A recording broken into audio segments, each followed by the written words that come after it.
Често чуваме критика към себе си, че не ни достига нещо по отношение на иновативността в сравнение с американската икономика, че нямаме този инвестиционен мащаб, този капиталов пазар,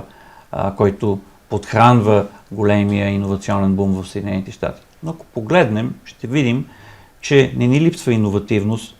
Много често обаче нашите компании, техните създатели и нашите светли умове реализират тези си амбиции от другата страна на Атлантическия океан, именно защото там съществува този единен, дълбок, много повратлив, много мобилен и много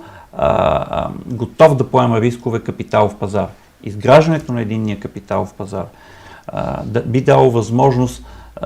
стотици милиарди долари, над 350 милиарда долара всяка година излизат от Европа и търсят своята инвестиционна реализация на американския капиталов пазар. Ако само част от тях започне да намира възможност за капиталова реализация в иновативната мисъл и решения тук в Европа, мисля, че ще постигнем един много съществен стратегически резултат за много години напред, но най-вече насочен към младото поколение, което именно ще бъде бенефициента, именно ще бъде реализатора на тези идеи и проекти.